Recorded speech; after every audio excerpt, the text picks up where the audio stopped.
Pemirsa, seorang oknum perwira polisi diduga melakukan aksi arogan dan mengambil mobil gagal bayar di gudang penyimpanan perusahaan pembayaran. Aksi arogan oknum polisi tersebut dilaporkan ke Propam Polda Sulawesi Selatan.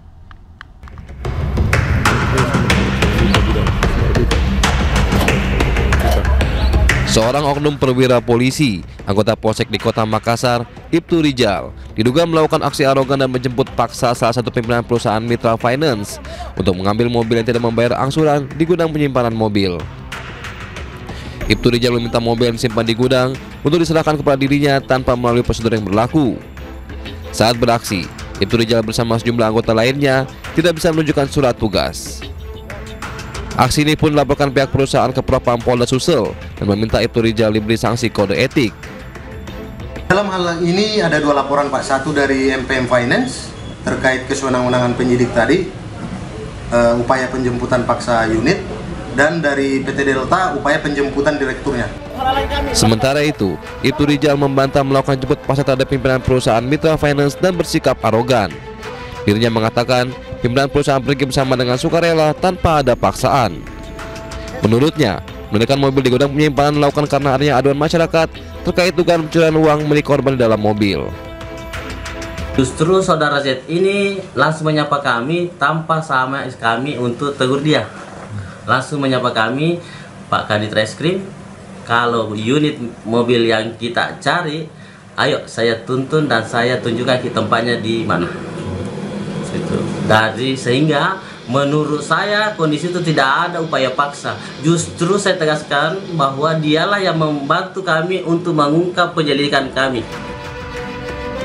Terkait surat tugas dan laporan kepolisian, Ibtu Rijal menyebut bahwa keduanya tidak perlu disertakan karena korban ikut dalam proses penyelidikan.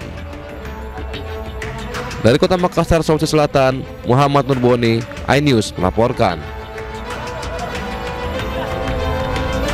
Pemirsa, warga Pati dikabarkan akan kembali gelar aksi mendesak Bupati Sudewo mundur dari jabatannya. Aksi rencananya akan kembali digelar pada Senin 25 Agustus 2025. Aliansi Masyarakat Pati akan kembali menggelar aksi pada Senin 25 Agustus 2025. Aksi ini merupakan lanjutan dari aksi sebelumnya yang menuntut Bupati Pati Sudewo mundur dari jabatannya. Namun demikian, koordinator aksi meminta agar demo dilaksanakan tertib. Unjuk rasa warga Pati dipicu kebijakan kontroversi Bupati Sudewo yang menaikkan pajak bumi dan bangunan pedesaan dan perkotaan hingga 250%. Kebijakan langsung tuai penolakan warga. Puncaknya terjadi pada 13 Agustus lalu.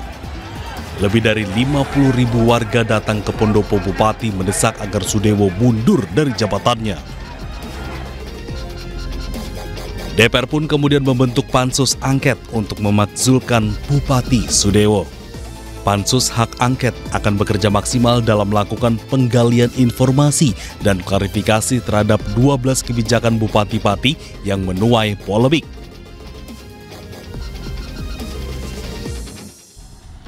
Menteri Dalam Negeri Tito Karnavian memberikan solusi dari persoalan kenaikan pajak bumi dan bangunan yang sedang marak terjadi di sejumlah daerah. Mendagri juga mengimbau kepada kepala daerah untuk mengeluarkan kebijakan terkait pajak dan restribusi yang berpijak kepada rakyat. Saya sudah mengeluarkan surat edaran, sudah melakukan Zoom meeting kemarin kepada seluruh kepala daerah untuk yang pertama agar diperhatikan betul faktor sosial ekonomi masyarakat di daerahnya. Kalau itu memberatkan, maka aturan itu dapat ditunda atau dibatalkan.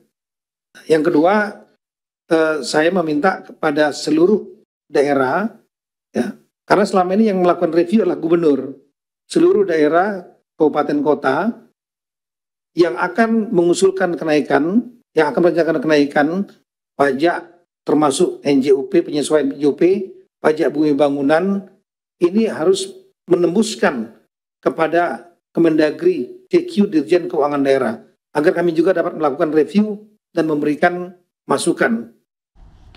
Kita ke informasi lain, pemirsa. Roy Suryo, Rismon Sianipar, dan Tifauzia Tiasuma alias Dr. Tifa meluncurkan buku bertajuk Jokowi's White Paper di Universitas Gadjah Mada, Yogyakarta. Peluncuran buku tersebut nyaris batal karena manajemen gedung UGM mendadak batalkan penyewaan. Buku setebal 700 halaman ini mengulas berbagai kejanggalan status mantan Presiden Republik Indonesia Joko Widodo dengan alma mater UGM. Mulai dari soal masa kuliah, skripsi, hingga ijazah yang disebut mereka fiktif alias palsu. Salah satu yang diulas mendalam dalam buku ini terkait skripsi Jokowi yang dinilai janggal dan tidak layak disebut sebagai skripsi.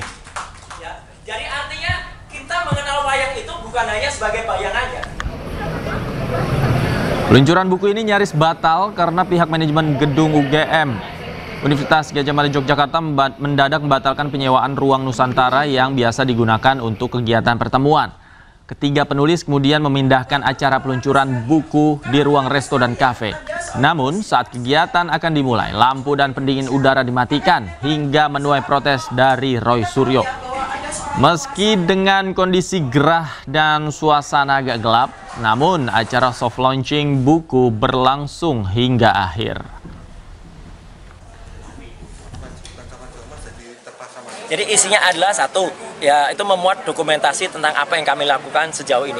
Mulai dari kemudian ketika isu pertama kali ini keluar ya, isunya keluar di mana kebetulan isunya keluar di Jalan Kaliurang kilometer 14 ya. Ketika ada seminar waktu itu memilih dengan hati yang diselenggarakan oleh UII, moderatornya Mbak Rosiana Silalahi, ada Prof Mahfud MD, bisa tanyakan ke Prof Mahfud itu ya.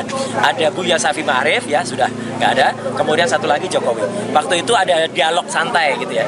Ada videonya juga yang mengatakan, oh untuk jadi presiden tuh IP-nya sebaiknya berapa? Prof Mahfud mengatakan IP saya 3,8. Nah Jokowi mengatakan IP saya di bawah 2 aja nggak ada gitu loh. Kan mulai dari situ sebenarnya orang berpikir. Nah dari situlah muncul kemudian orang-orang yang berpikir kritis. Contohnya adalah Bambang Trimulyono atau Bambang Tri dan Nur Sugi ya atau Gus Nur ya, dan sempat kemudian mereka mempertanyakan soal itu, tapi mereka dikriminalisasi. Itu semua kami tulis dalam buku itu. Kemudian juga perjalanan kita ketika kita datang ke UGM untuk ketemu dengan wakil rektor waktu itu, ketemu Prof Wening dan ketemu Dr. Ari Sujito, saya memegang langsung ijazah itu ya. Skripsi itu, saya megang skripsi itu ya, dan kemudian kita meneliti langsung ya waktu itu. Kemudian juga kami tulis panjang tentang apa arti Declaration of Human Rights, apa arti dari Undang-Undang Dasar 45 pasal 28, apa arti dari Undang-Undang Keterbukaan Informasi Publik nomor 14 tahun 2008, dan kemudian analisis yang detail, analisis error level analysis, kemudian perbandingan lintasan ya, kemudian itu Dr. Resmon banyak sekali menulis dengan kajian ilmu digital forensiknya ya, sangat panjang tentang kajian-kajian itu, termasuk penggunaan perbandingan dengan RGB ya, red green blue, atau dengan perbandingan dengan CMYK, cyan magenta yellow and black ya. Dari situ detail banget. Kemudian Dr. Tifa itu sesuai dengan keilmuannya ya, behavioral neuroscience ya, beliau menggunakan ilmu behavioral neuroscience karena beliau seorang dokter.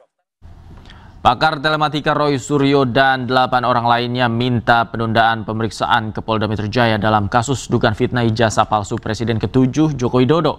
Roy memastikan akan datang untuk penuhi panggilan Polda Metro Jaya usai peringatan Hari Kemerdekaan.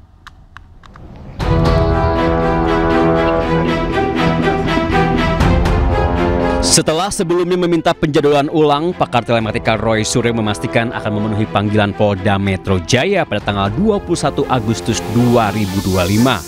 Roy akan diperiksa sebagai terlapor dalam kasus tudingan ijazah palsu Presiden ke-7 RI Joko Widodo. Jadi saya kira tidak ada hal lain selain soal teknis ya, ini hanya soal teknis memundurkan jadwal saja, dan pasti kami hadir, pasti akan hadir ya, dan itu kami juga menulis dalam surat itu alternatif untuk menunda ya, alternatif kami datang hari Kamis tanggal 21 Agustus ya, itu clear ya, supaya jelas dan supaya juga Polda penyiapannya juga bagus. Jadi saya kira kita saling menghormati, dan saya akan tetap datang ke Polda Metro ya gitu, tidak kemudian Polda Metro harus datang ke tempat saya di Jogja gitu. Sebelumnya, kuasa hukum Roy Suryo Ahmad Hozinuddin mengatakan kliennya beralasan ingin merayakan HUT ke-80 RI. Roy Suryo CS meminta pemeriksaan dijadwalkan ulang setelah 17 Agustus 2025. Dari 9 ada 10 klien kami ya. Yang 9 ini meminta melakukan penjadwalan ulang termasuk Rismon Sianipar, kemudian Roy Suryo, Rizal Fadila, Kurniatri Royani, kemudian ada Rustam Effendi, Michael Benjamin Sinaga, Nurdiansa Susilo, termasuk Sunarto dan Arif Nugroho. Dalam kasus ini, tim penyidik Polda Metro Jaya belum menetapkan tersangka, namun kasusnya sudah ditingkatkan ke tahap penyidikan. Dari Jakarta, Bagus Prasetya, Trijulianti, iNews melaporkan.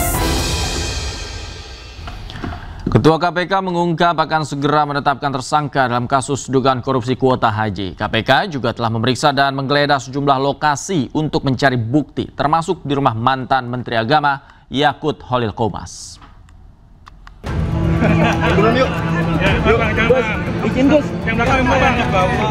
Komisi Pemberantasan Korupsi terus bergerak cepat untuk mengumpulkan bukti dalam kasus korupsi kuota haji di era Menteri Agama Yakut Holil Qomas.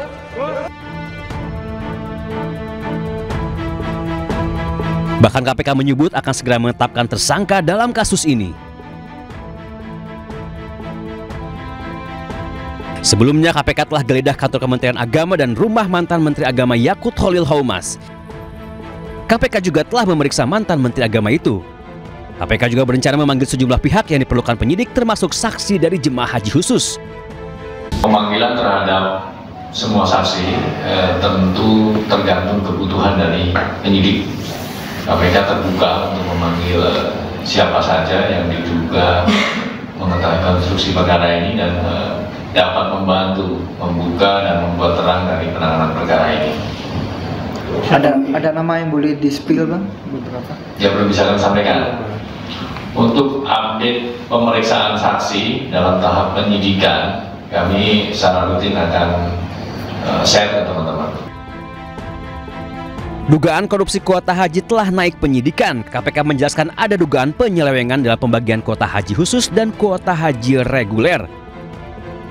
Jadi seharusnya 92% untuk haji reguler dan 8% untuk haji khusus. Namun di lapangan justru menjadi 50%. Dalam menangani kasus ini, juru bicara Budi Prasetyo menyebut bahwa KPK tidak akan tebang pilih dalam menangani kasus. KPK juga akan memanggil semua saksi sesuai kebutuhan penyidik termasuk Joko Widodo yang saat itu menjadi presiden.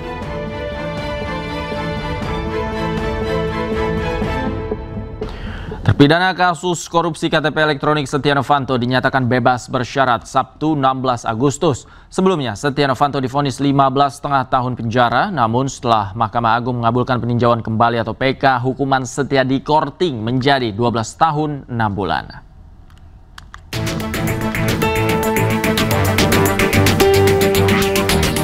Terpidana kasus korupsi KTP elektronik Setia Novanto mendapatkan bebas bersyarat dari Lembaga Pemasyarakatan Sukamiskin Kota Bandung. Menurut Kepala Kantor Wilayah Ditjen Pemasyarakatan Jawa Barat Kus Nali, status bebas bersyarat diperoleh Setia setelah Mahkamah Agung mengabulkan peninjauan kembali atau PK. Pak Seto pertama dengan putusan 15 tahun mengajukan peninjauan kembali dan putusan PK pada tanggal 4 Juni 2025 putusan menjadi 12 tahun 6 bulan. Berdasarkan perhitungan dari 12 6 tahun tersebut, beliau mendapatkan pembebasan bersyarat di tanggal 29 Mei 2025.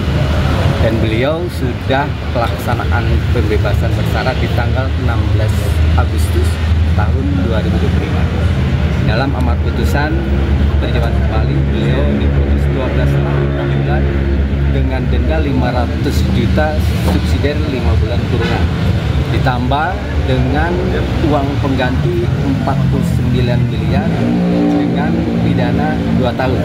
Namun itu sudah dibayar sehingga beliau sudah bisa melaksanakan pembebasan bersyarat yang dilaksanakan pada tanggal 16 Agustus tahun 2020. Sementara itu, menurut Menteri Imigrasi dan Pemasyarakatan Agus Andrianto, pembebasan bersyarat kepada Setia Novanto sudah sesuai dengan aturan dengan telah menjalani 2/3 masa pidana. Ya, karena sudah melalui proses assessment dan yang bersangkutan berdasarkan dari keputusan PK itu sudah melampaui waktunya. Harusnya tanggal 25 yang lalu. September 2017 lalu, Setia Novanto ditetapkan sebagai tersangka dalam kasus korupsi KTP elektronik. Novanto awalnya sempat menang dalam pra-peradilan, sehingga statusnya sebagai tersangka gugur. Namun pada November 2017, KPK menetapkan Setia Novanto sebagai tersangka lagi. Tim Liputan iNews melaporkan. Pemirsa, bebasnya terpidana korupsi Setia Novanto menuai reaksi publik. Pakar hukum pidana menilai pembebasan koruptor kelas kakap itu dinilai tidak masuk akal.